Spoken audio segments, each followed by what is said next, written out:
Today, we are joined by Tony Sadaka, who is with Widmer Engineering. He has been involved with aviation projects since 1991, involving runways, taxis, aprons, access roads, stormwater, and construction management. Tony has been with Widmer Engineering since 1993. His duties include supervision of staff, technical direction, scheduling and project management, and helping ACP out with our engineering webinars. He works with his team to provide services to clients from project inception up to construction completion. So everyone, help me welcome Tony Sadaka to our webinar Wednesday. Tony, how are you doing today? I'm doing very well, thank you. Tony, can you turn on your camera? I am trying to see. It's telling me the host stopped it. I'm not sure what happened here. That's not a good start. Sorry. That's quite all right. I think we have a way to fix that. I don't know if you can see my screen at all. We can see your screen. That's the better half. Yes. You should be able to turn your camera on now.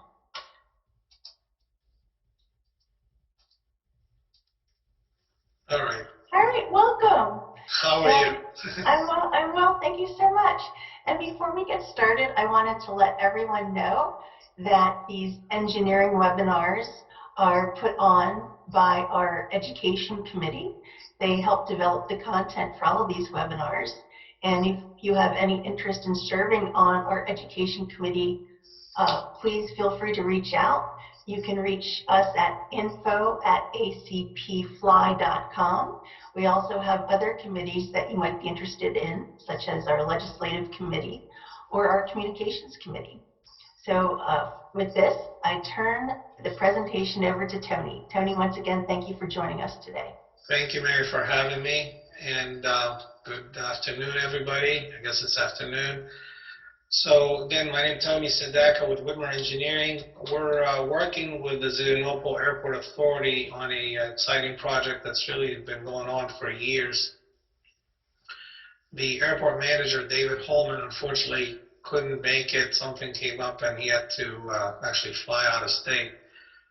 But the project in general was a culmination of effort of different agencies and engineering firms, and we're almost halfway through of this project being completed.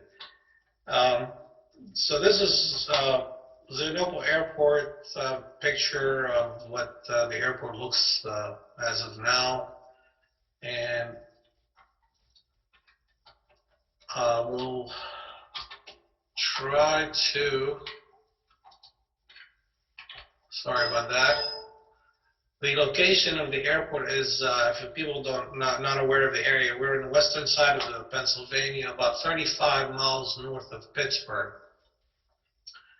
The airport is actually located in Beaver County, although Zelienople, the town of Zelienople, is in Butler, but the airport itself is located in Beaver County. Before our project started, the runway was 4,933 feet long and 75 feet wide, and it's located adjacent to Highway or SR 288. In the description or the presentation that I'm going to be making today, there's a lot of facets and issues that are involved in this project. And I'm going to be moving back and forth, and it's going to really be interesting to see with everybody to explain how much was involved and how much the authority really did to make this happen. So the runway work, obviously, at the airport was involved, and also for it to happen, we had to do work on highway relocation, Highway 288 and 1010. There was utility relocation, lane acquisition. The authority took upon themselves to do earthwork relocation by themselves. There was scheduling involved, utility to be relocated, and by the way, out of nowhere came in a project that dealt with strip mine and reclamation we'll discuss here shortly. So going back to where this whole thing kind of started was in 2011, the Bureau of Aviation did an inspection to the airport, and some rules changed at that time that resulted in making a determination that runway 17 end could not operate at night due to encroachment, partly because of Route 288 and the topography of the land around.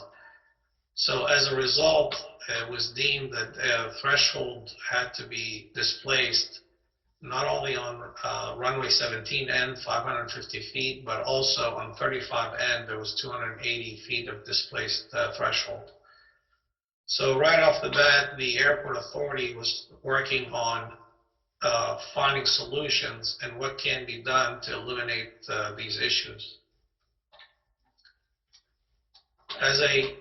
Sorry about that. As a quick reference, the runway 35N is located where I'm pointing in this location. The town of Zelienople would be to the right. North is the 17 end, and the Elwood City, if people know the area, Elwood City would be to the left of the screen. So this is the 17 end. This is Route 288. And I'll be talking some more later. The existing SR 1010 is in location right here as I'm pointing. So the 17N has obstructions, the 35N has obstructions. Briefly, I talked about reclamation. There used to be a strip mine on the property of the airport that dealt with excavation for the strip mine and resulted in water impoundment, as you can see along the length of 288. So that's something that we'll discuss later. So this is the way everything looked in 2011 through 2016.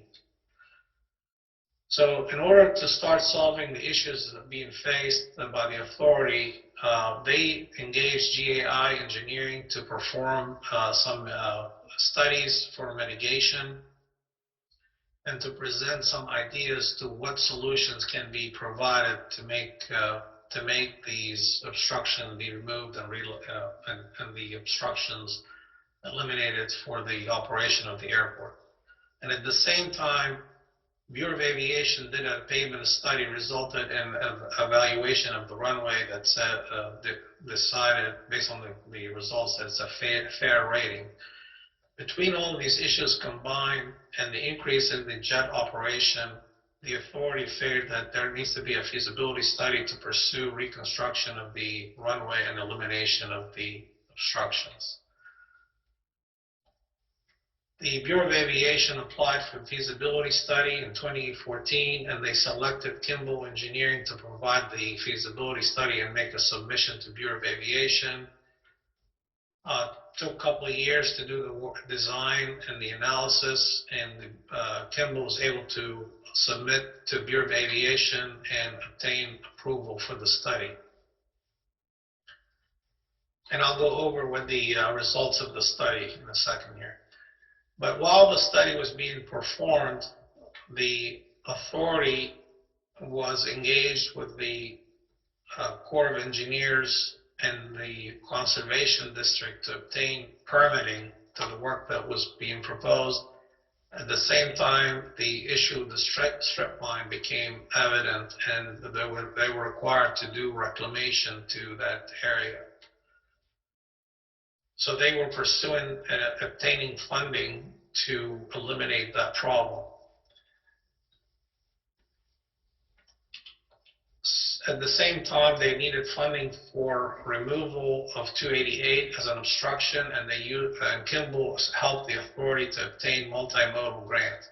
Again, I'm going to a different direction, explain things, because everything was involved that impacted the project overall, and I'll get to, again, explaining how everything ties together.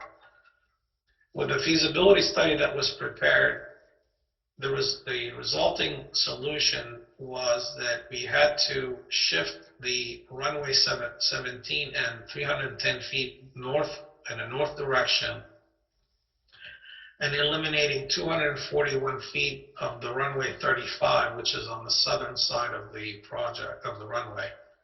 But eventually, when the pavement is placed back in the field, we would end up with 5,002 feet of total runway length.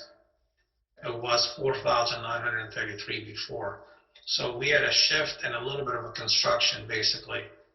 But at the same time, the 17 end of the runway is being elevated, if I use that word, 17 feet up to eliminate the obstructions in the terrain further north.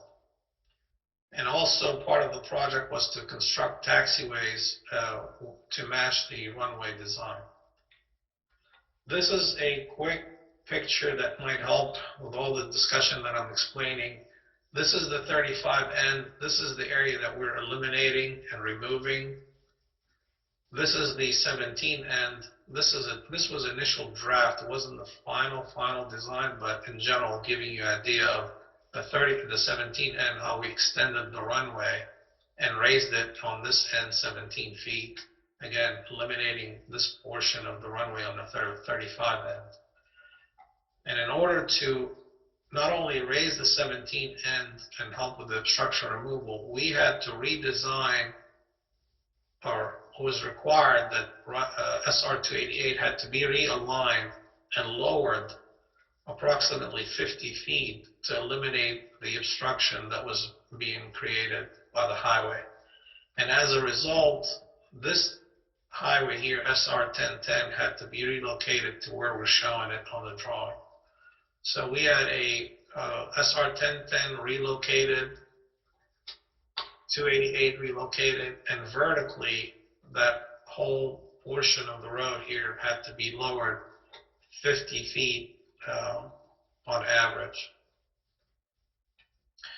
This is from the Kimball feasibility study, just to give a little bit of a rundown to kind of talk planning and design on the runway. Is this the 20-to-1 approach?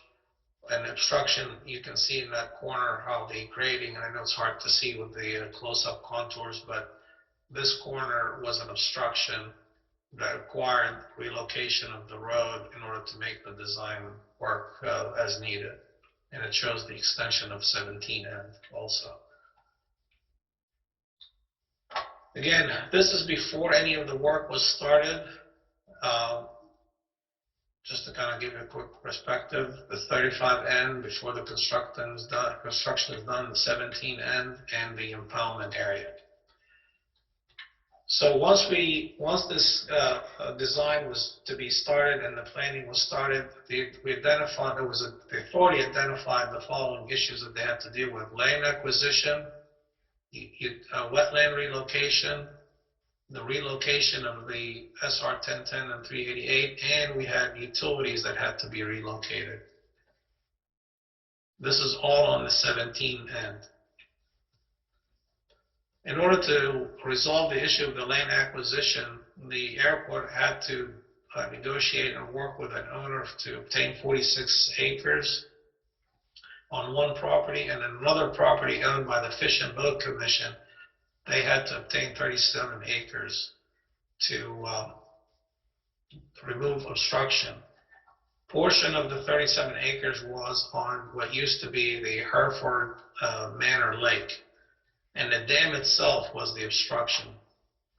So this is a quick sketch that shows the area that was owned by a private owner that had to be obtained in order to redesign the road and remove the obstructions and the fill material from the road.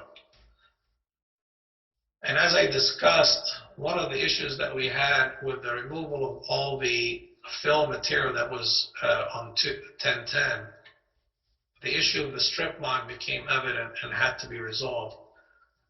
And the airport pursued a grant through the Federal Bureau of Mines that helped with the cost of reclamation and removal of the issue of the wall.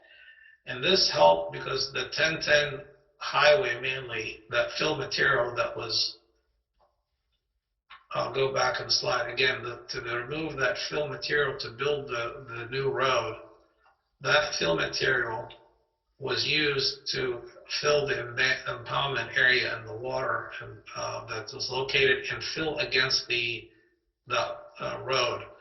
And the Bureau of Mines had requirements and the slopes, so everything had to meet their requirements. And the work was done and approved eventually by Bureau of Mines. In order to achieve the work, there was a permit that had to be obtained from PennDOT for crossing the road, and the permit was obtained, and the work began.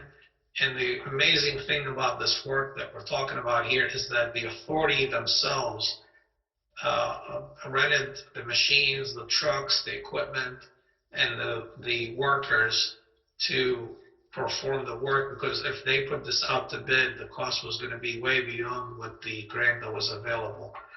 So this is the impoundment area that you was explaining from an aerial. This is what you can see it here. And this is how they started putting the fill material and then basically removing the water that was located.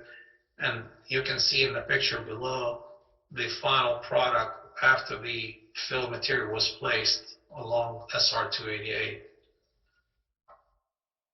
While this was happening, there was a lot of environmental clearances that was going to be required, that required the joint permit application and NPDES permits.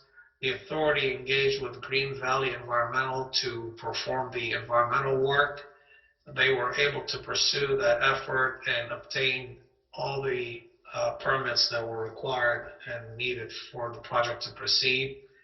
And the permitting that was obtained covered all the earth moving needed for SR 1010, the work needed on the runway. Eventually, I'll explain that. I'll go over that soon.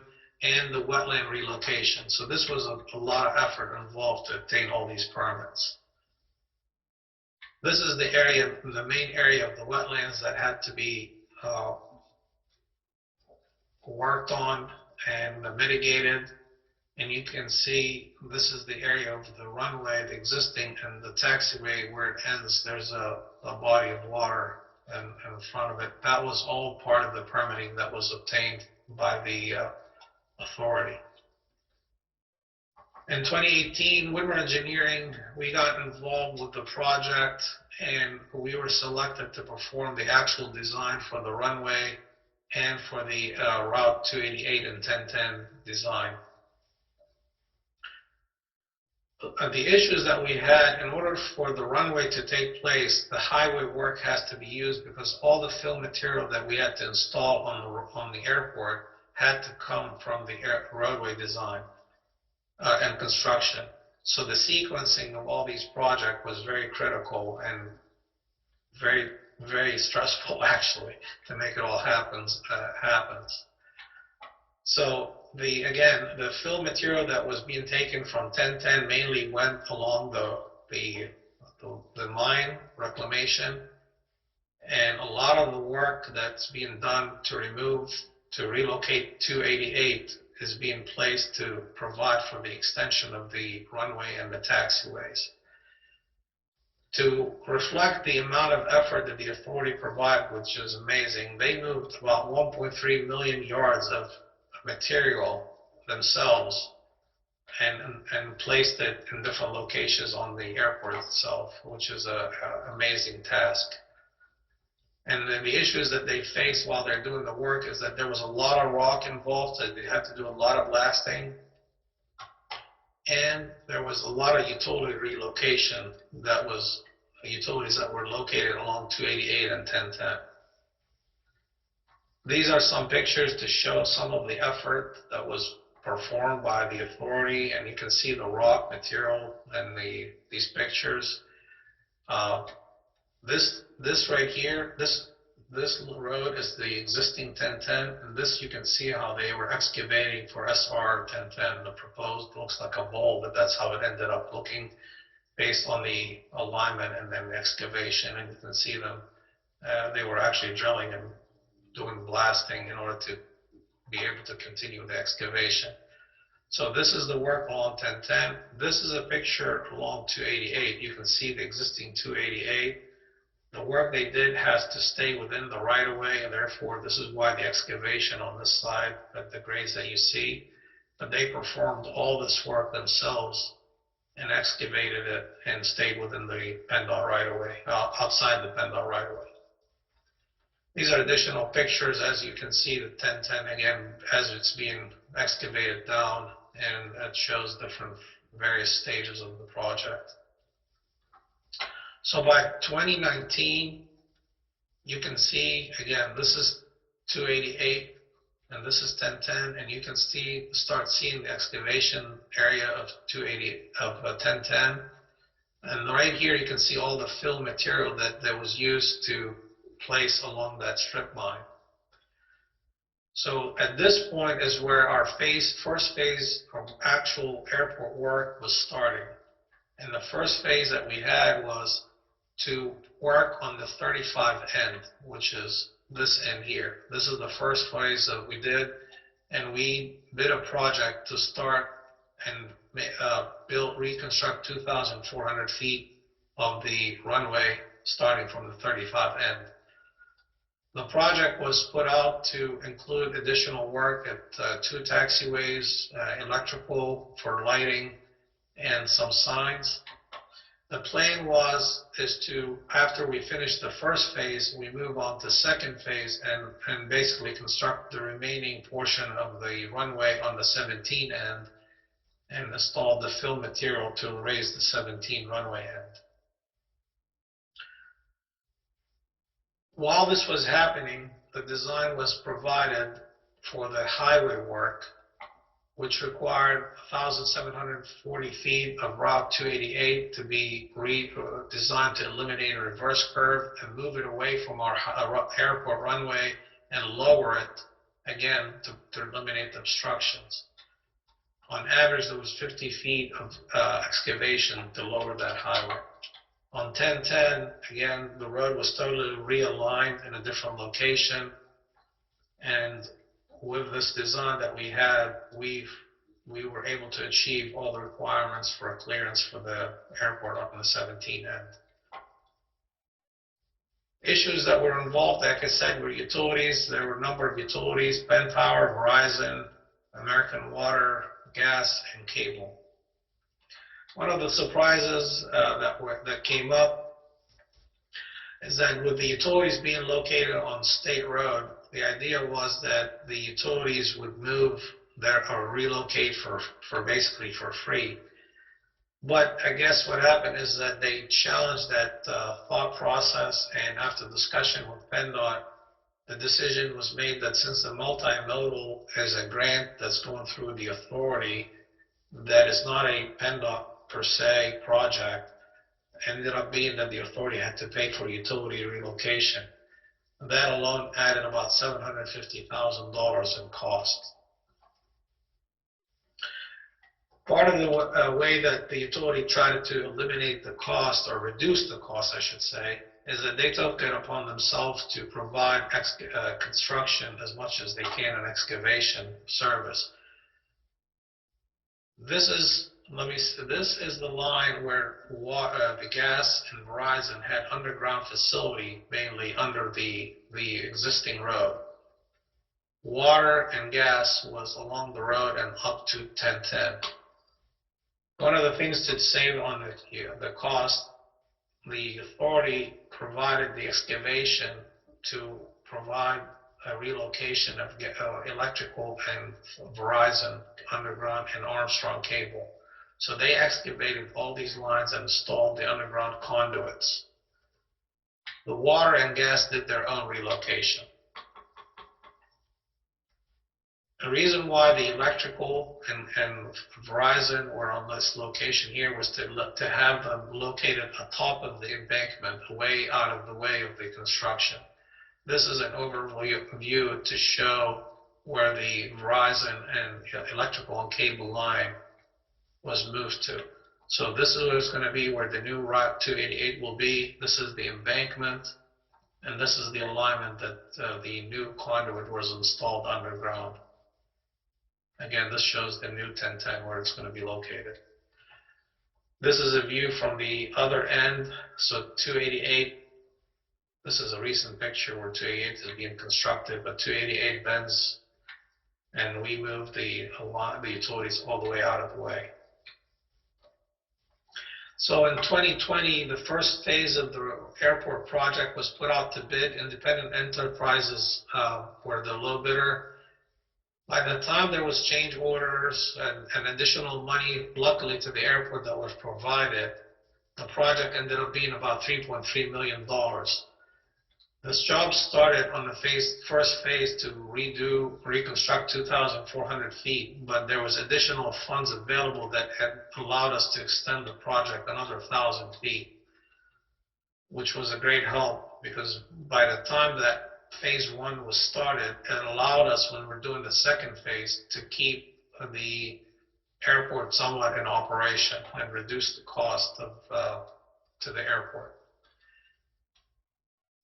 The next thing that came up was that we put out the project for the roadway construction in July 2021, and Lindy Paving was the low bidder at $1.6 million. The project for the, I'm sorry, I apologize, Independent Excavating was the low bidder for 1.6 for the highway project. That job is being constructed right now. They're moving the dirt as we speak, even probably with the rain that we're having today. And we're projected to open the traffic October 30th. This phase, as we talked before, is very critical because we need the fill material from the 288-1010 project to place it, excuse me, on the runway.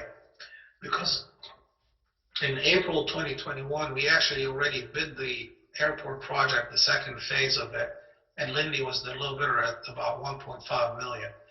They're basically on hold because we need the fill to be placed and completed before Lindy Paving can perform their work. The idea is that Lindy is not going to perform any fill or earthwork. They're only just going to put the sub-base paving, electrical work, and signing.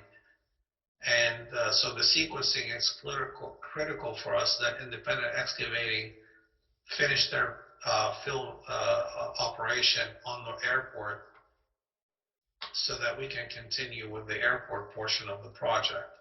So once they do the earthwork on the airport, they'll be back going and finishing the highway work so that it's completed by October 30th. And the goal is that we are going to have Lindy Paving perform and finish the runway work this year so that the airport is fully operational before the winter season. These are pictures in different times and when the project was going. This is when the airport runway was being removed.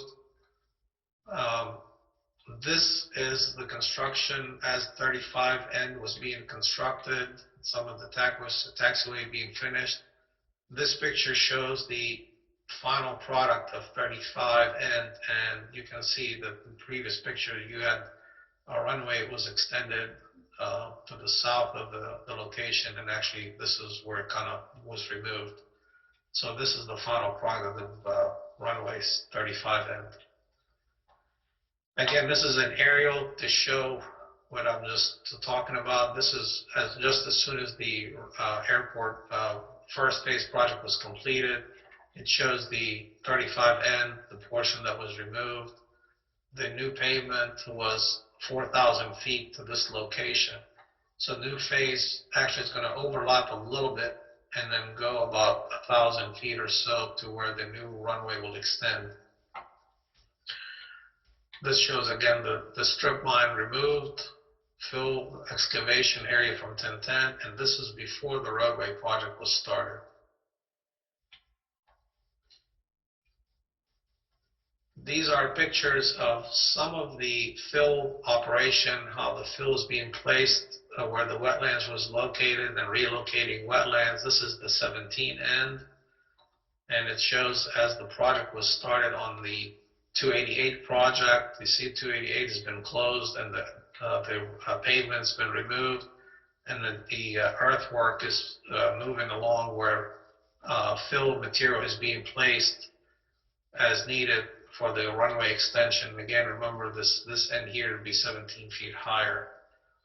So these are different pictures and aerials of the project as it's moving along.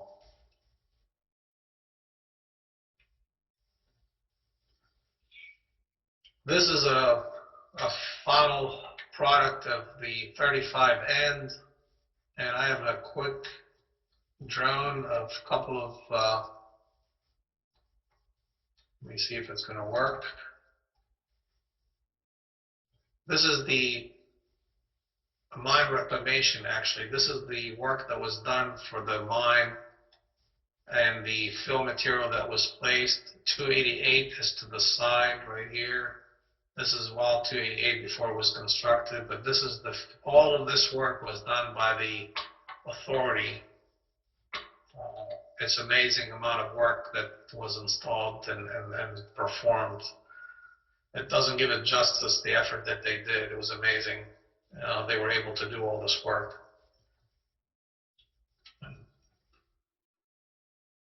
And this is the 17 end.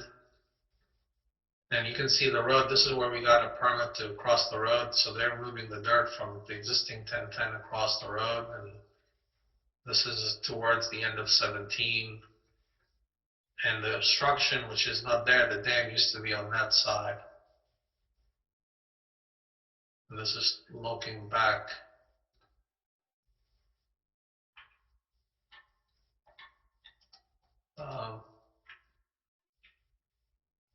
I'm going to play this video if I can. This is the 35 end going towards 35 end of the runway.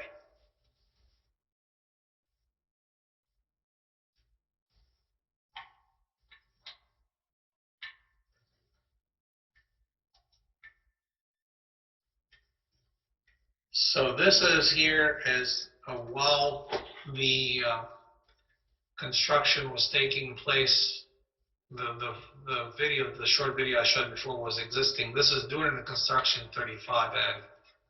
This is where the new 35 would be. This is the portion that was eliminated.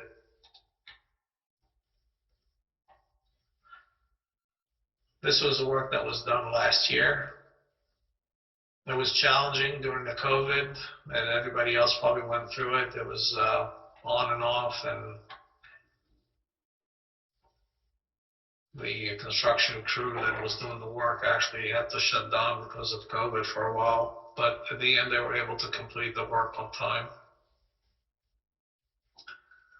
Again, this is going towards 17. And this is all the area that is going to have to be removed as part of the construction. This water body of water has to be basically backfilled all the way to the end, and the new road will be, or airport runway would be in this area here, the proposed.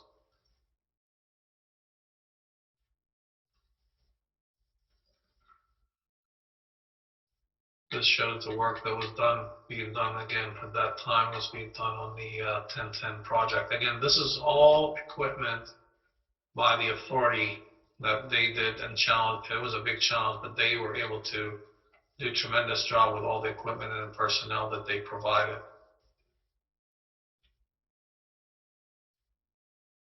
This is after 35N was completed. It shows the final product.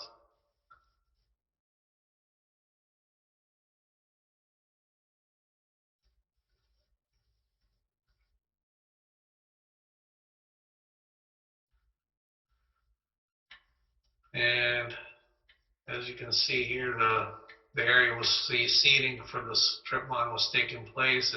Here it's flat area, so the seeding took a lot quicker and better for the work that was done. But eventually that embankment got seeded and worked out fine. This was a new connection that was part of the project. And we had new electrical for lighting for the runway. That was portion that was built, it was placed, it was new. This portion here is basically in this location, although we put new pavement, this would be reconstructed from around this point towards the end of the runway 17 and repaved, and new lighting would be installed.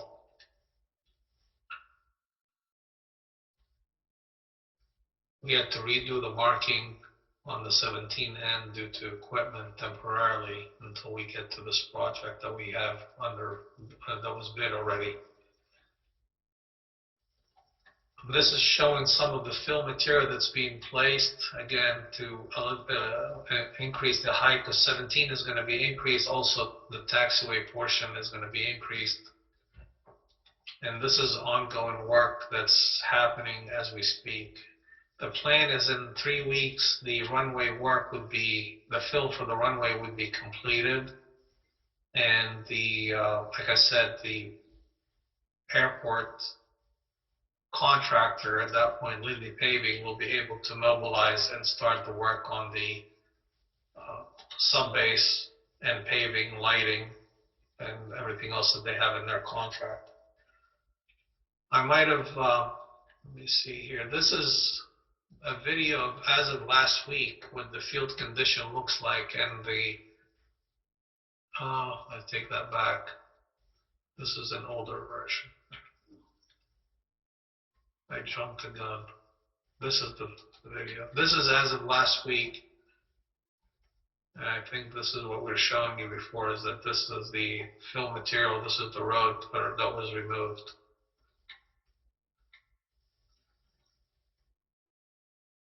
Again, hopefully they'll all be online, because we needed to complete the fill and be able to do the project.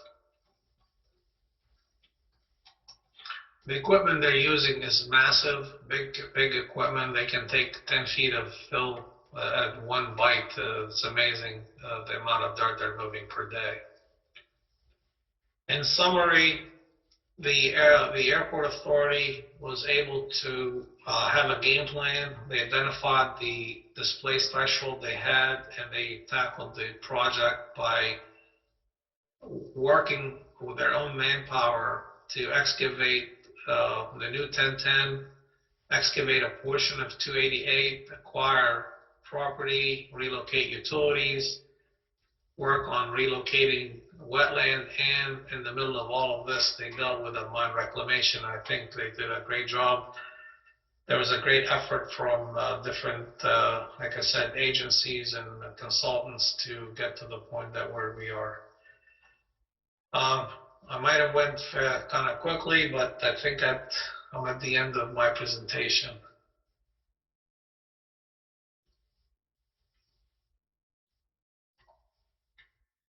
Mary, I'm not sure if you're there.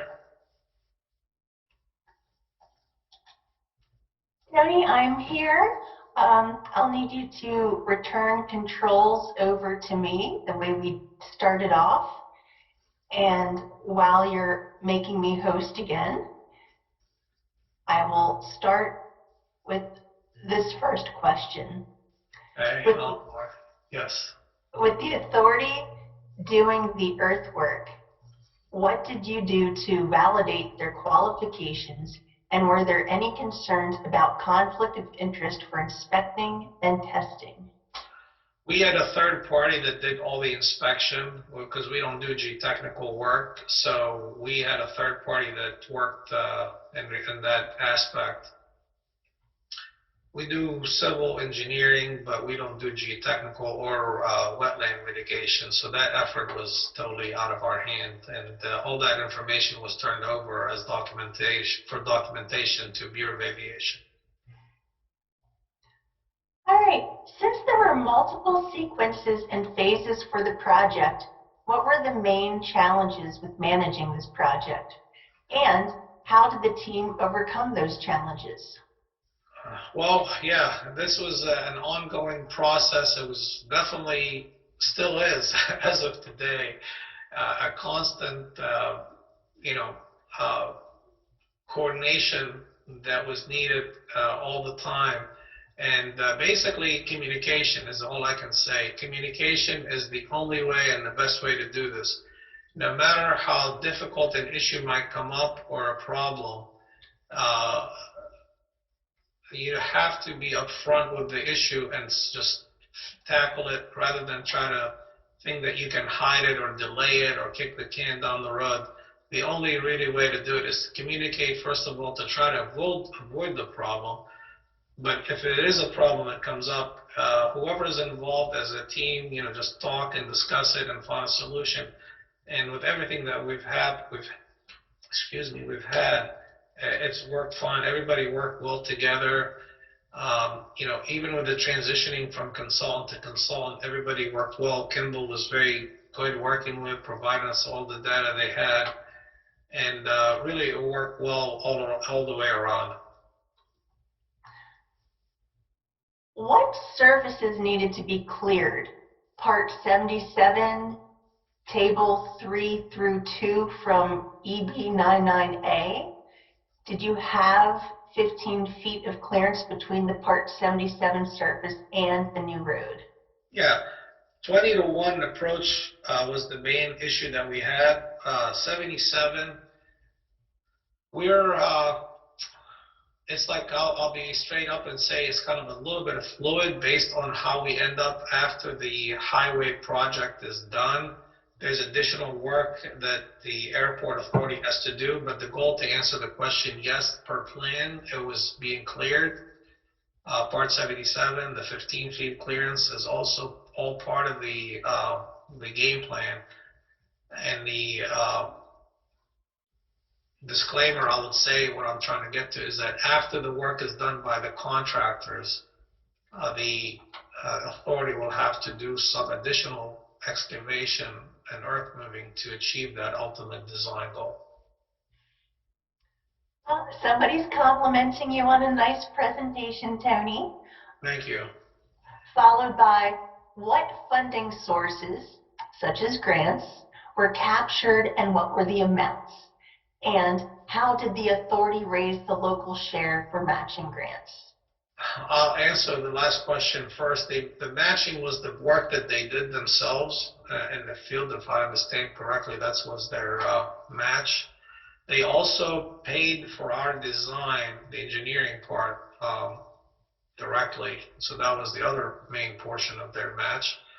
As far as the grants, they obtained multiple grants. Obviously, the monies for the runway work, phase 1 and 2, the multimodal, which was $2.3 million, I think.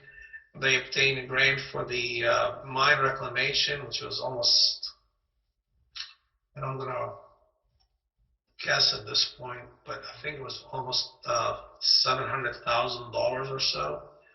So they were very aggressive and successful in pursuing the monies and basically doing the work too. So it wasn't just a matter of asking for money and not doing the work. They did very well.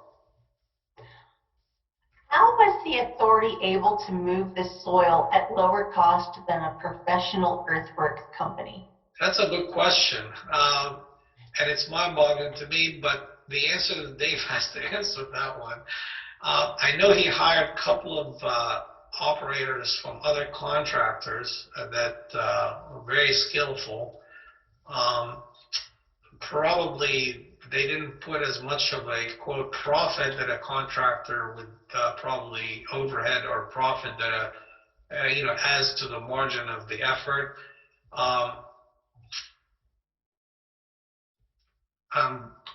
I'm saying he might have moved the dirt at $3 a yard, maybe. I can't remember exactly, but it was a very low rate compared to a contractor. Dave is a very amazing person. The people that know him, he's one of the go-getters, and he'll do anything. So yeah, he found a way to do it, and he did it. Oh, good for Dave. Tony, were full RSAs obtained at both ends? I would say yes. Everything that was required for the design was provided, completed, and submitted, and we were able to meet all the requirements on that regard. And which it was very challenging to be able to do all of that. But at the end of the day, between the planning, the feasibility study that was done by Kimball, and which is the planning phase, and our final design, all these requirements were achieved. Is the airport planning on widening the runway width in the future? Well, that was the hope that Dave had, and we try to pursue that. And if you ask him, he'll say probably they will try that. But basically, our request was denied. The reasoning that we provided, they were not basically agreed upon by the Bureau of Aviation. So basically, that's why we stayed with the 75 feet. We were looking to go to 100 feet in the runway width. Did the approval process from the different agencies affect the overall project? I would say yes, as in, as you're getting wetland, and I apologize, as I'm speaking, I'm still trying to get to you the sharing of the screen. I'm having a little bit of a hard time, so I apologize. But Oh, that's okay, Tony. Don't even worry about it.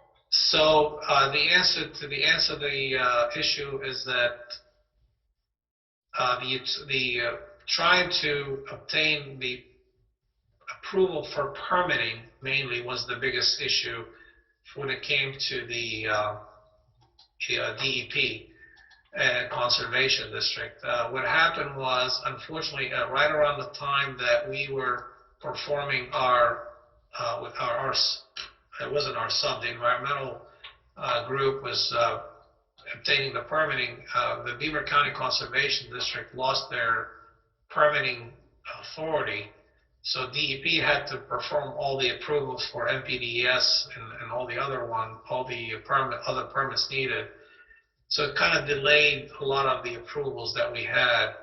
And besides, it wasn't easy to mitigate all these wetlands. But as far as the roadway process, it was a multimodal submission. So PennDOT review was mainstreamed. As far as the airport, we worked well with the Bureau of Aviation. That went fine. Funding was an issue because we had to cut down the project. It was supposed to be one big shot, one project, and the funding wasn't there. And that's why the project was bid into multiple phases. All right, we have one last question.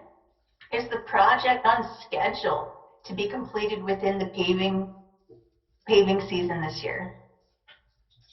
Well, the simple answer is it better be, because if we don't pave it this season, we have a problem. The answer is yes, as far as I know. The roadway project is definitely on schedule. The airport is going to be a little bit of a nail biter that we pave before it's too late, but as of now, as we sit now, I'll say yes. Hopefully I'm right and that it happens. All right, well, thank you so much for your time today, Tony, and thank you to all of our attendees. I wanted to let everyone know that our next Webinar Wednesday series will take place on September 15th at noon.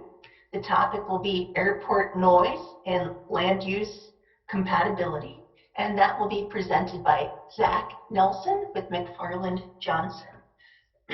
So I hope everyone has a wonderful day.